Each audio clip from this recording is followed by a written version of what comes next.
नमस्कार, आप देख रहे हैं न्यूज इंडिया। आपके साथ मैं हूं सरफराज सैफी और मेरे साथ एक ऐसे शख्स हैं जिन्होंने बहुत कम वक्त में बहुत तेजी से राजनीति में अपनी एक घुसपैठ की है, पकड़ बनाई है और देखते देखते वो यूथ के आइकॉन बन गए।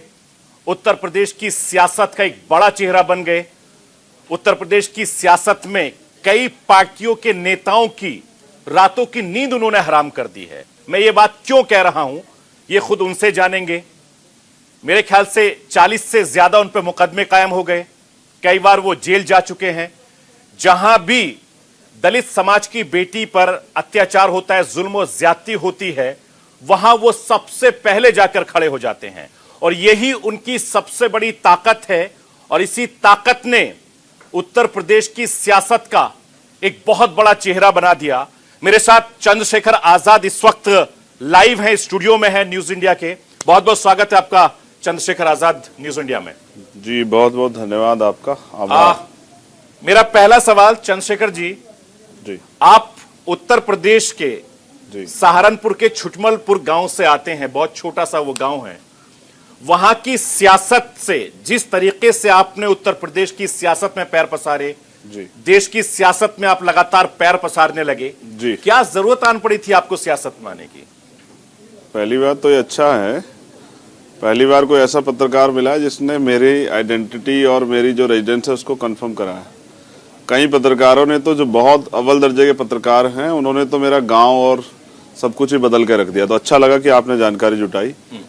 देखिए, मुझे लगता है कि जिनको आप आदर्श मानते हैं, जिनको आप नेता मानते हैं, जैसे मैं अपनी बात करूं, डॉक्टर बी आर अम्बेडकर, तो डॉक्टर बी आर अम्बेडकर ने ये कहा है कि राजनीतिक सत्ता वो चाबी है जिससे आप अपनी सारी परेशानियों का हल खोज सकते हैं।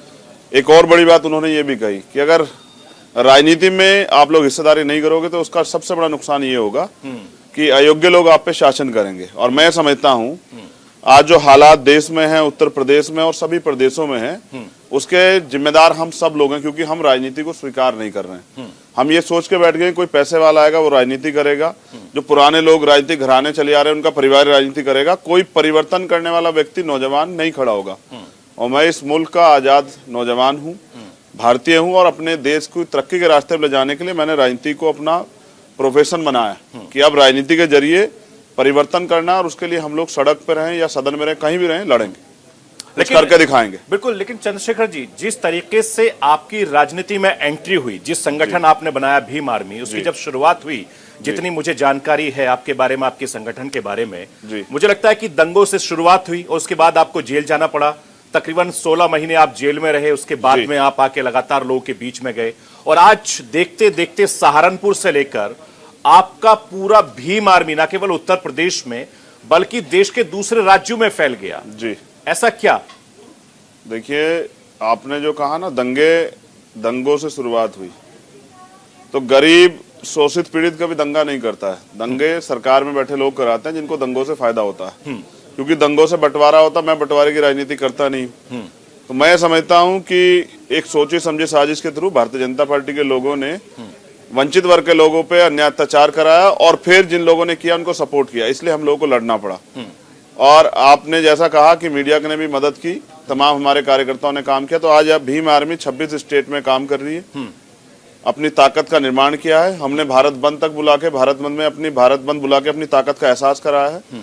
और दुनिया में प्रतिष्ठित मैगजीन टाइम मैगजीन ने भी भीम आर्मी के कार्यकर्ता चंद्रशेखर को कवर किया है। ये इस बात का प्रमाण है कि अगर कोई मेहनत से, ईमानदारी से संघर्ष करता है तो उसको सफलता मिलती है, देर हो सकती है।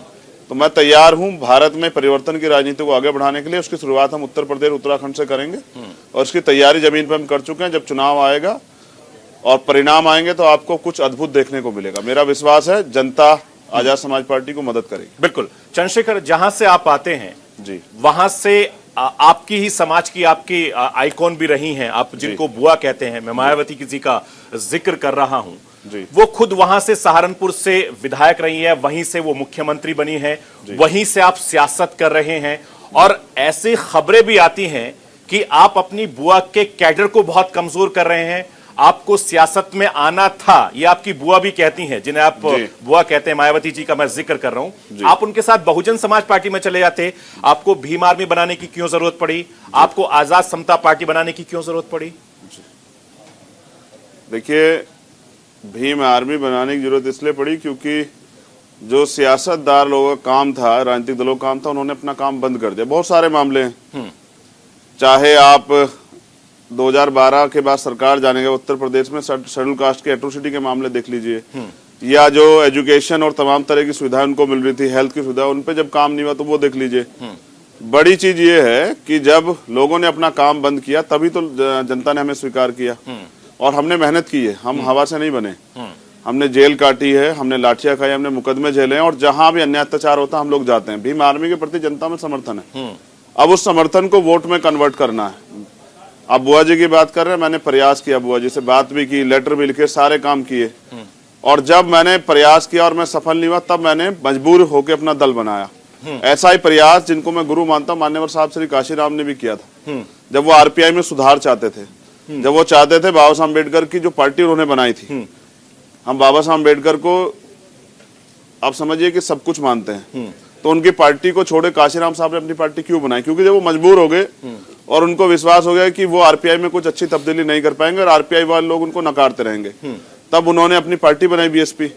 मैं जब बसपा के लोगों से बात करता रहा कि भाई कुछ परिवर्तन हो जाए, बुआ जी हमारी बात को मान लें, लेकिन जब बुआ जी ने भी परिवर्तन का रास्ता छोड़ के परिवार का रास्ता अपना लिया और उन्होंने आंदोलन का जो सिद्धांत था उससे ही दूरी बना ली, तब हमने आजाद समाज पार्टी बनाई। और आजाद समाज पार्टी जब शुरू हुई तो वही लोग हमें क्रिटिसाइज करते थे कि चुनाव एक ग्राम पंचायत का मेंबर ना जिता पाए चंद्रशेखर, लेकिन हमने 200 ज्यादा जिला पंचायत प्रधान और बीडीसी मेंबर अभी जिला पंचायत चुनाव में उत्तर प्रदेश के अंदर जिता के साबित किया कि कमजोर वर्ग के लोगों का हमें समर्थन है। और उसके बाद हम रुके नहीं, उस समर्थन ने हमें और मजबूत बनाया, विश्वास को हमारे और मजबूत किया।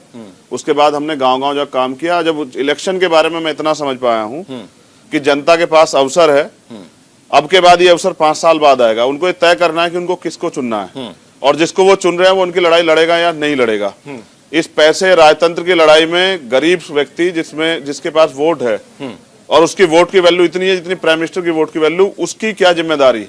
तो मैं तो वंचित वर्ग के लोगों में राजनीतिक चेतना जागरूक कर रहा हूं। मैंने प्रयास किया था, मैं सफल नहीं हुआ। वही तो कह रही है चंद्रशेखर जी, मायावती जी यही कह रही हैं कि अगर आपको बहुजन के लोगों से प्यार है, आपको दलित समाज के लोगों से प्यार है, तो उनके साथ जुड़ते, आप उनके साथ काम करते। लेकिन आप तो बीजेपी के एजेंट हैं, वो बार बार कह रही हैं कि आपको बीजेपी ने खड़ा किया है, बीजेपी में लगातार आप उनके नेताओं के टच में रहते हैं। इस तरह के तमाम आरोप वो आपको लगाती हैं। आपकी बुआ आरोप लगाना आसान है, मैं तो कहता हूं बुआ जी एक चीज साबित कर दें, या बुआ जी कैडर से कोई भी व्यक्ति, क्या मेरे बीजेपी किसी नेता से कभी संबंध रहे हैं या हैं, या मैंने बीजेपी के साथ मिलकर सरकार बनाई है, या मैं गुजरात जाके मोदी जी का प्रचार करके आया हूं, या मैंने किसी बहुजन समाज के व्यक्ति के विरुद्ध कोई काम किया आंदोलन के। मैं फिर कह रहा हूं, एक गरीब का बेटा सियासत में आया है परिवर्तन बदलाव के लिए, तो लोगों को तकलीफ हो रही है।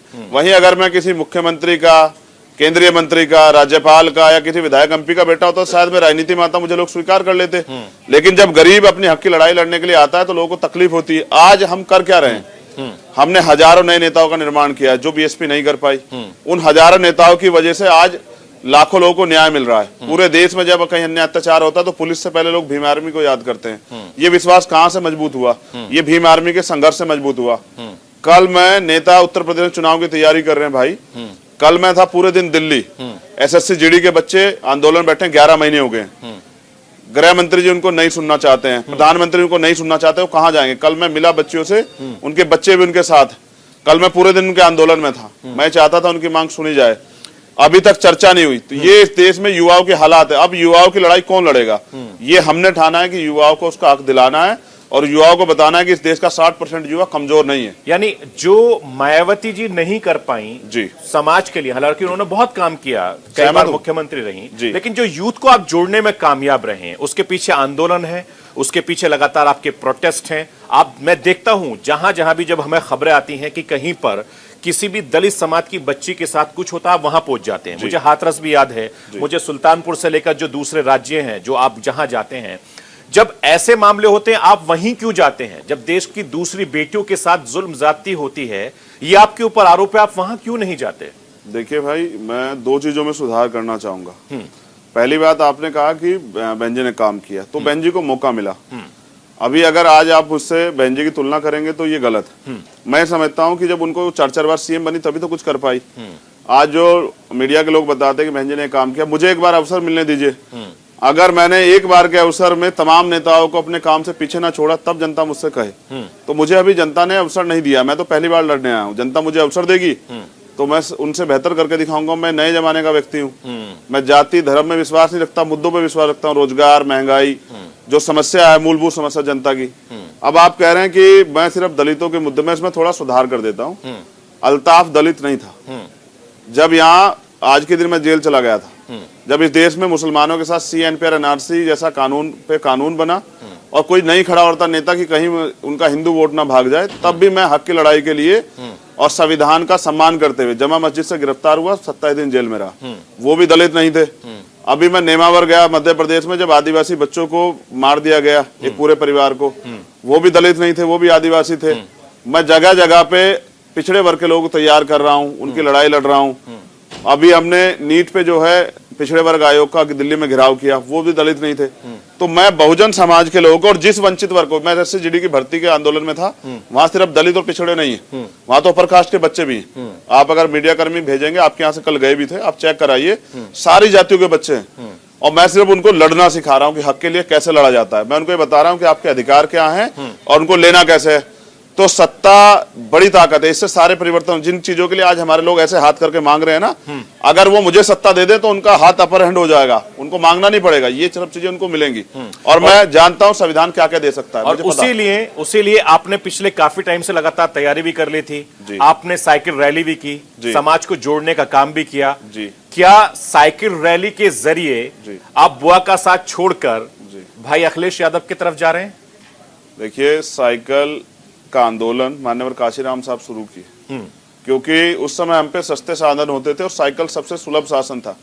अब तो डीजल पेट्रोल के दाम इतने बढ़ा दे कि कोई मोटरसाइकिल रैली ना कर पाए, गाड़ी रैली ना कर पाए। पैसे वाले तो कर लें, लेकिन जिनके पास साधन नहीं वो कैसे करें? तो साइकिल एक आसान साधन था जिससे जनता तक पहुंचा जा सकता है। और तमाम लोग गाड़ियों से चल रहे हैं, रथ यात्रा निकाल रहे हैं, तो आजाद समाज पार्टी क्या करेगी, जो गरीबों की पार्टी है, वो साइकिल यात्रा के जरिए अपनी बात को जनता तक पहुंचाने का काम कर रही थी, क्योंकि साइकिल एक सस्ता साधन है और हर घर में उपलब्ध। तो मेरा सिर्फ माध्यम, अच्छा अगर मैं आज बस से चल जाता हूं तो क्या मैं बस का प्रचार कर रहा हूं? ऐसा नहीं। मैं सिर्फ और सिर्फ अपना काम कर रहा था, क्योंकि हमारे जो गरीब वर्ग के लोग हैं उन पर साइकिल है, और साइकिल के जरिए हमने अपनी बात गांव-गांव तक पहुंचाई कि रोटी, कपड़ा, मकान, चिकित्सा, शिक्षा, सुरक्षा, रोजगार और न्याय संविधान हर व्यक्ति को देता है और ये मिलना चाहिए।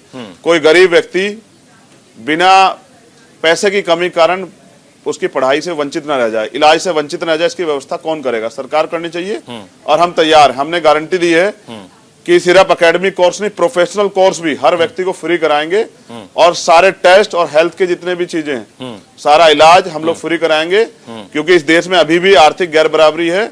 90% लोग गरीब हैं, 10% लोग अमीर है, और ये गरीब लोग रोज इलाज ना मिलने के कारण, सुविधा में न मिलने के कारण मर जाते हैं। इनकी जिंदगी की रक्षा करनी पड़ेगी और इनको इंसान समझना पड़ेगा। लेकिन चंद्रशेखर जी, लोग ये कहते हैं, आपकी विपक्षी पार्टी के लोग, मैं सुनता हूं, खबरें पढ़ता रहता हूं, कि आप भले ही साइकिल पर चलने के जिक्र करते हैं, लेकिन आप महंगी महंगी गाड़ियों में घूमते हैं, महंगे महंगे चश्मे लगाते हैं, महंगी महंगी घड़ियां पहनते हैं। तो ये क्या है माजरा? नहीं, मैं समझता हूं कि अब तो ये आजाद भारत है, बाबा साहब अम्बेडकर हमें कॉन्स्टिट्यूशन बराबर के अधिकार दे गए। अगर लोगों को आज ये लगता है कि आज भी जो है वंचित वर्ग के लोग घड़ी नहीं पहन सकते हैं, चश्मा नहीं लगा सकते हैं, बड़ी बड़ी गाड़ियों में चल सकते हैं, तो ये उनकी छोटी मानसिकता है। देखिए, देश आज भी बटा हुआ। मैं अभी चंपावत से लौटा, अभी मैंने चंपावत के 2 दिन का अखबार पढ़ा। एक शेड्यूल कास्ट की महिला को सरकारी स्कूल में भोजन माता बनाया गया, और वहां के स्वर्ण कास्ट के बच्चों ने खाना छोड़ दिया, वो टिफिन ला रहे हैं। छोटे छोटे बच्चों में जाति का भेद किसने खड़ा किया? मैंने तो नहीं खड़ा किया, ये तो उनके घर से आया होगा, उन्होंने सिखाया होगा कि ये आप उच्च जाति के, नीच जाति के। मैं समझता हूँ कि जो अपनी तरक्की के लिए मेहनत करके आगे बढ़ा है, उसको सारी सुविधा लेने का अधिकार है। और मैं चाहता हूँ जो सुविधा आप मेरे पास देख रहे हैं ना, ये चंद्रशेखर के पास है, कुछ नहीं बदलेगा। ये देश के हर एक व्यक्ति के पास जाए और उनको भी अवसर मिले। क्या गरीबी किसी की किस्मत में लिखी हुई है कि जो गरीब पैदा हुआ है वो अमीर नहीं बन सकता है? जो आज अनपढ़ है वो कल पढ़ लिख नहीं सकता है, जिसका पास कल अच्छा काम नहीं वो बिजनेस नहीं कर सकता है। तो ये सिद्धांत और ये इस तरह की बातें छोड़नी पड़ेगी। और जो मेहनत कर रहा है, ऐसे तो बाबा साहब अम्बेडकर तब पढ़ने का अधिकार भी नहीं था, तो वो दुनिया के सबसे ज्यादा पढ़े लिखे इंसान बने। तो हम बाबा साहब अम्बेडकर क्यों कहेंगे कि भाई वो पढ़े लिखे कैसे बने? वो अपनी मेहनत से बने। आज जो कुछ भी हूँ मैं भीम आर्मी की बदौलत हूँ, बहुजन समाज की बदौलत हूँ, एक एक कार्यकर्ता की बदौलत हूँ। और मैं जब तक जीऊंगा, मैं ऑन कैमरा कह रहा हूँ, मैं अपने आखिरी सांस तक बाबा साहब अम्बेडकर और माननीय काशीराम साहब का जो अधूरा सपना है उसे पूरा करने के लिए संघर्षशील रहूंगा, जो बीएसपी मूवमेंट से नहीं हो पाया। आप लगातार सड़क पर प्रोटेस्ट कर रहे हैं, कई सालों से हम देख रहे हैं, कई बार आप जेल भी जा चुके हैं, 40 से ज्यादा आपके मुकदमे भी कायम हो चुके हैं। जो ये सड़क की लड़ाई है, क्या आपको लगता है कि ये लड़ाई आपको विधानसभा और संसद तक ले जाएगी? देखिए, मैं समझता हूँ बड़े बड़े आंदोलन से सत्ता ही नहीं, देश में आजादी के आंदोलन भी परिवर्तित हुए। हमें आजादी ऐसे तो नहीं मिली, इसके लिए बलिदान देने पड़े। आज हम लोग संघर्ष करके समाज को तैयार कर रहे हैं। जिस दिन ये समाज तैयार हो जाएगा तो आप देखना, गरीब लोग भी विधानसभा भी जाएंगे, लोकसभा भी जाएंगे।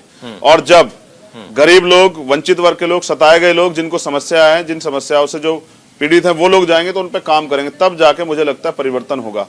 अब तो नेताओं के पार्टी के झंडे बदलते हैं, नेता नहीं बदलते, वही आदमी लड़ेगा। तो नए आदमी कहाँ जाएंगे भाई? नई नियुक्तियां नहीं होंगी तो कैसे चलेगा? लेकिन एक बड़ा दुख है मुझे, और आपके चैनल के माध्यम से कहना पड़ेगा, अगर एक विधायक जी की सीट है, वो किसी कारण रिक्त हो जाए तो 6 महीने में वहां चुनाव होगा ही होगा। क्या मैं सही कह रहा हूं? लेकिन अगर एक नियुक्ति, किसी दफ्तर से एक व्यक्ति रिटायर हो गया या वो नहीं रहा है, तो वो बैकलॉग इतना बड़े पैमाने पे है, उसको क्यों नहीं भरा जा रहा है? क्या उससे आम जनता को प्रभावित नहीं होगी? उसका काम कौन करेगा? तो नौजवान जो पढ़ लिख के, पीएचडी करके, एमबीए करके, एमसीए करके सड़कों पे परेशान है, सुसाइड कर रहा है, उसके सपने कुचले जा रहे हैं, देश की रीढ़ है नौजवान, इसको कैसे हम लोग जो है ना मजबूर कर सकते हैं मरने के लिए?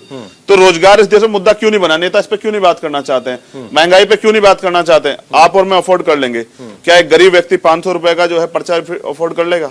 तो क्या उसको अच्छा इलाज मिलने का अधिकार नहीं है? क्या उसके घर में एसी नहीं होना चाहिए? उसके घर में गाड़ी नहीं होनी चाहिए? क्या वो कब तक जो है ना वो सड़कों पे पैदल धूल फाकेगा? तो मैं समझता हूँ ये अधिकार सरकार के लोगों को, जो लोग राजनीति में, उनको दे देने चाहिए थे, अब तक उन्होंने नहीं दिए। क्योंकि मुझे लगता है कि आज भी वंचित वर्ग के लोग, SC ST OBC माइनॉरिटी के लोग उनकी नजर में इंसान नहीं बने, और इनको इंसान समझना पड़ेगा।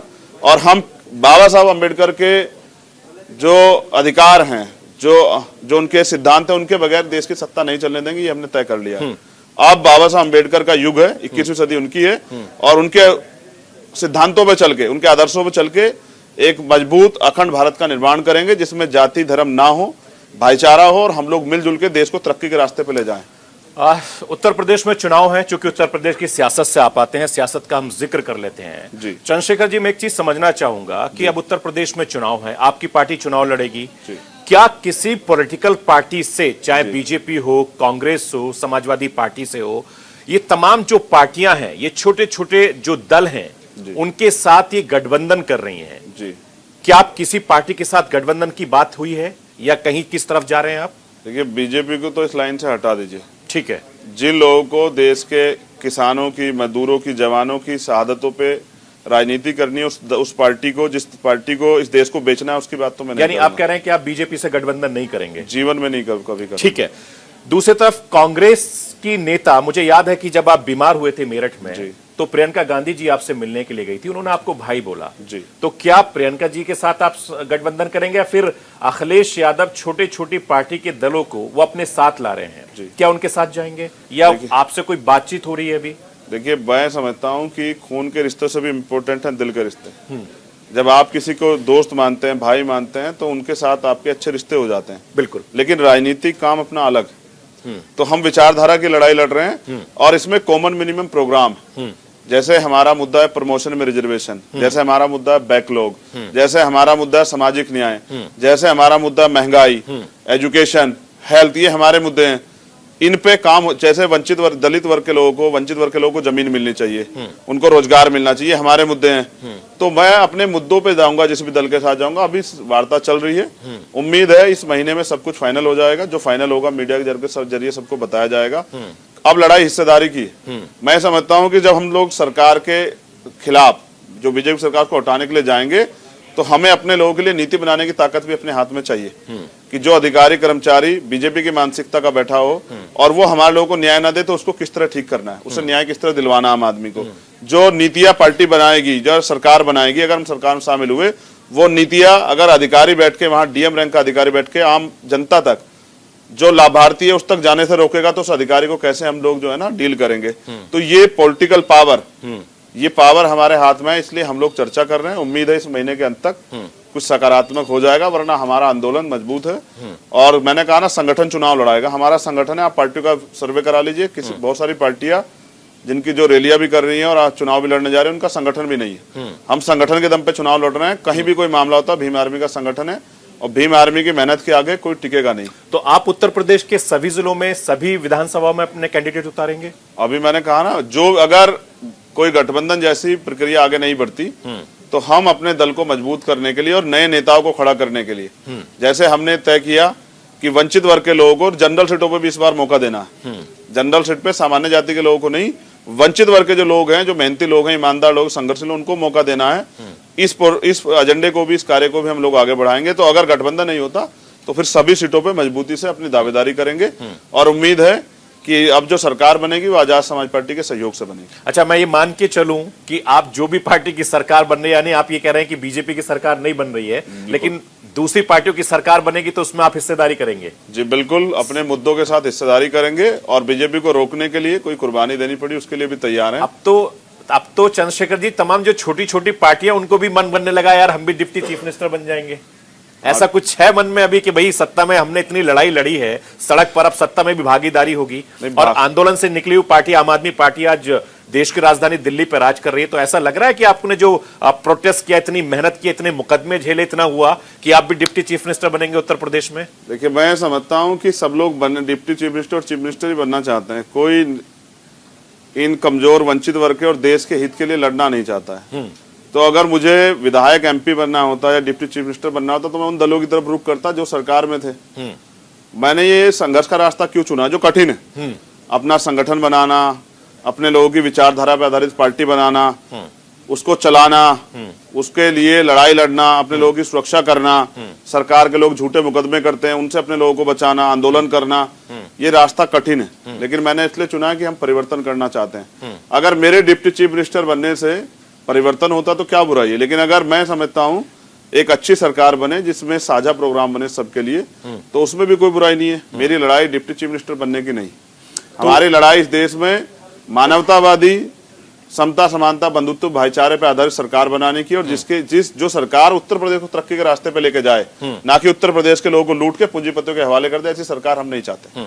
तो ये मैं मान के चलूं कि आप बहुत जल्दी गठबंधन करने वाले हैं? जो कुछ होगा मैं आपको जरूर बताऊंगा। आपने वंचित वर्ग के लोगों को बोलने का मौका दिया तो मैं आपको बिल्कुल जरूर बताऊंगा जो भी कुछ होगा। लेकिन ये भी तय है कि उत्तर प्रदेश में भाजपा के खिलाफ तमाम लोग बैठे हुए हैं और वो इंतजार कर रहे हैं। स्पेशल दलित समाज की बात मैं आपको बता, बहुत आशावादी समाज, और ये उम्मीद कर रहा है कि इनको भी अवसर मिले, इनको भी पॉलिटिकल पावर मिले, इनको भी जो है ना तरक्की के, इनकी नीति बनाने के लिए इनके नेता भी जो है आगे बढ़े। अगर ऐसा गठबंधन बनेगा तो आप देखना कि बड़े पैमाने पे शेड्यूल कास्ट का वोट उस भाजपा को हराने के लिए उस गठबंधन के साथ खड़ा। लेकिन उत्तर प्रदेश में योगी सरकार तो बेहतरीन काम कर रही है। जो हम तस्वीरें देख रहे हैं, दिखा रहे हैं, रोज अखबारों में, टेलीविजन पर तमाम तरह की खबरें आ रही हैं कि उत्तर प्रदेश में बहुत विकास हो रहा है। मैंने खुद देखा कि योगी आदित्यनाथ साहब लगातार उत्तर प्रदेश में, जब कोविड था तो मेरे ख्याल से देश के इकलौते ऐसे मुख्यमंत्री थे लगातार जो गांव गए और शहर शहर घूम रहे थे। नहीं, बिल्कुल सच है।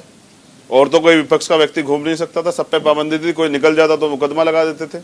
मैंने तो जेल है, मेरे पास कोविड के ही मुकदमे 20 होंगे। मेरे पास 100 से ज्यादा मुकदमे इसी सरकार ने दिए हैं, उत्तर प्रदेश की सरकार ने, भाजपा की सरकार है या अन्य जो सरकार है। बड़ी बात यह है, अब राशन वितरण हो रहा है।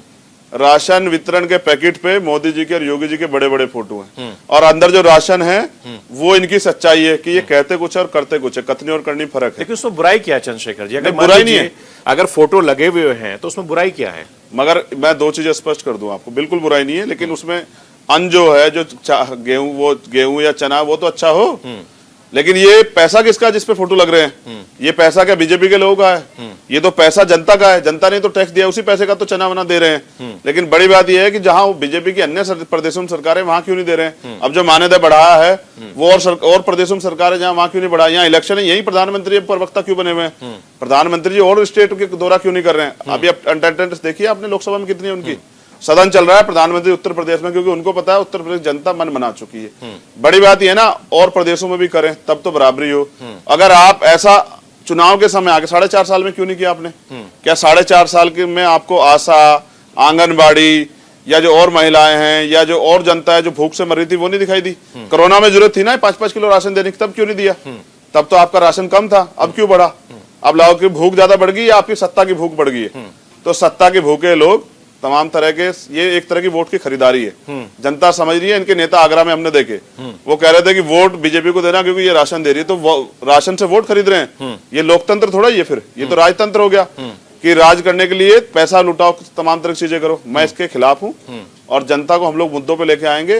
वो 10 दिन के राशन पे डिपेंड ना हो, आगे 5 साल के लिए तरक्की का रास्ता चुनेंगे। उनके बच्चों को रोजगार कैसे मिलेगा, महंगाई कैसे कम होगी, भ्रष्टाचार कैसे कम होगा, आम आदमी लाइन में लगना बंद कब करेगा, सुविधाएं कैसे मिलेंगी, बिजली के बिल कब कम होंगे, बिजली के रेट, इन सब चीजों पे जनता ध्यान दे, वरना 5 साल फिर उनको ये सब चीजें सहनी पड़ेंगी। नहीं, सरकार तो कह रही है कि साहब हम तो बहुत अच्छा काम कर रहे हैं, विकास कर रहे हैं, हर तबके के हर वर्ग के लोगों को हम आगे बढ़ा रहे हैं। सही कह रही है सरकार। सरकार कब गलत कहती है? सरकार जो कहती है वो अपने बारे में तो कहती है, जनता उनके बारे में क्या कहती है तो जनता का सर्वे बता रहा है। अभी उन्होंने यहाँ नोएडा में गुर्जर जाति के लोगों का अपमान किया बहुत बड़ा। उन्होंने कहा कि भाई ये जो उनके जो महान सम्राट हैं जिनका इतिहास है, महान सम्राट राजा मीर भोज, उन्होंने कहा भाई ये तो दूसरे जाति के हैं। इतना बड़ा अपमान किया, गुर्जर समाज के लोगों में विरोध है। वो पैटेंट वोट होता था बीजेपी का, इस बार वो भी सबक सिखाएंगे।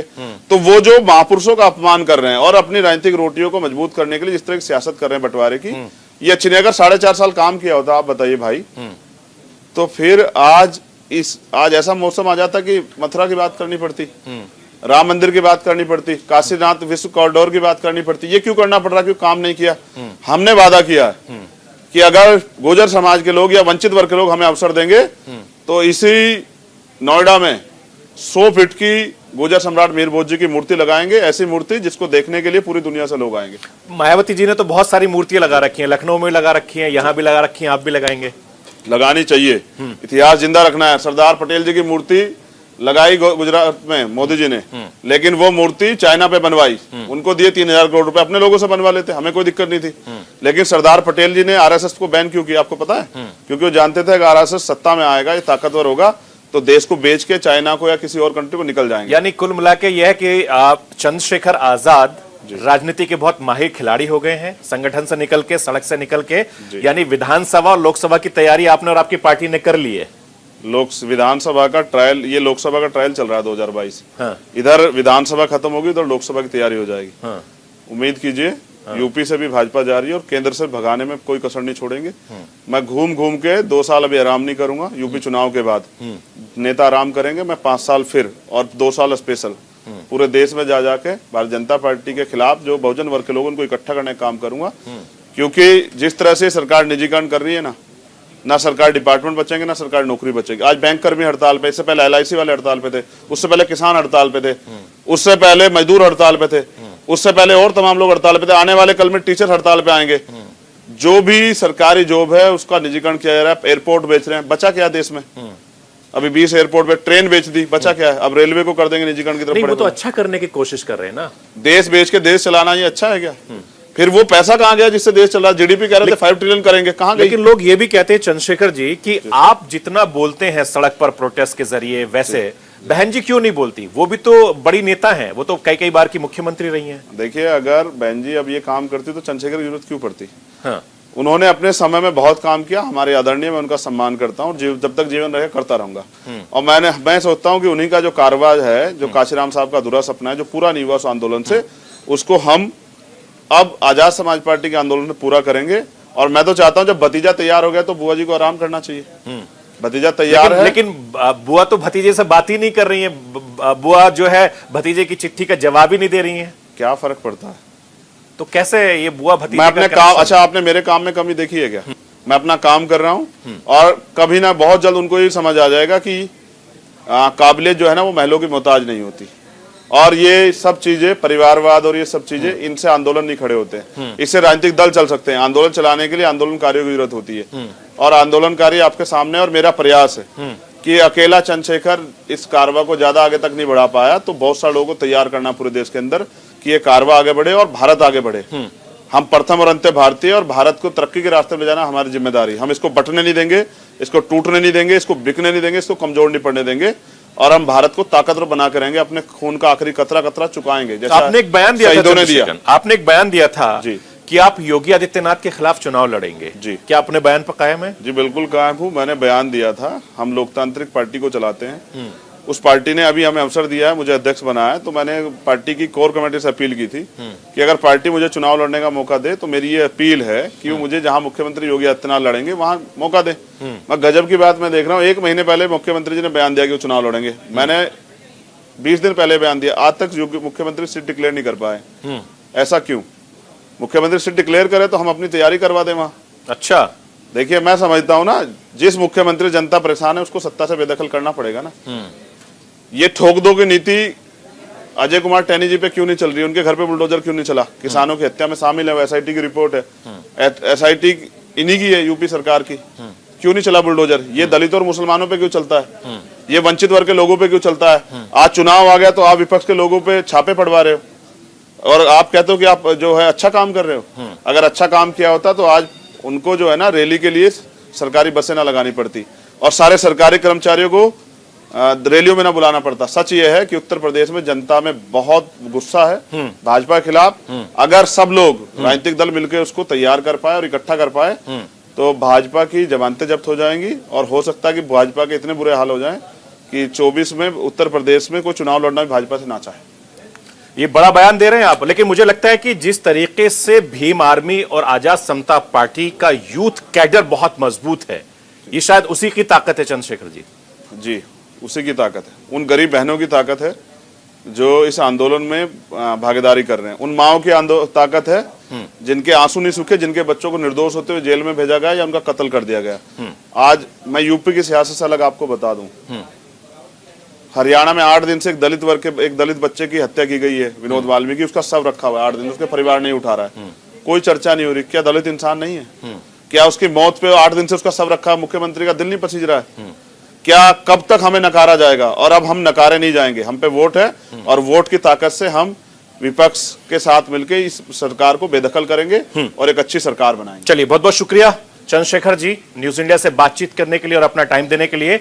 तो ये चंद्रशेखर आजाद हैं, भीम आदमी पार्टी के संस्थापक हैं और उत्तर प्रदेश की सियासत में एक बड़ा चेहरा है और खासतौर से जो आने वाले वक्त में जो चुनाव होंगे उसमें भीम आर्मी पार्टी और जो दूसरी पार्टियां हैं उनकी बहुत अहम हिस्सेदारी होगी, चूंकि उत्तर प्रदेश की तमाम बड़ी पार्टियां छोटी छोटी पार्टियों पर वो नजरें गड़ाए हुए हैं। और मुझे लगता है कि भीम आर्मी ने जिस तरीके से सड़क पर जो प्रोटेस्ट किया, सड़कों पर जो लंबे वक्त से लड़ाई लड़ रही है, वो देखने वाली बात होगी कि इस लड़ाई का फायदा विधानसभा में या लोकसभा में कितना होगा। फिलहाल हमारी इस खास पेशकश में इतना ही। बाकी खबरों के लिए आप बने रहिए न्यूज इंडिया के साथ।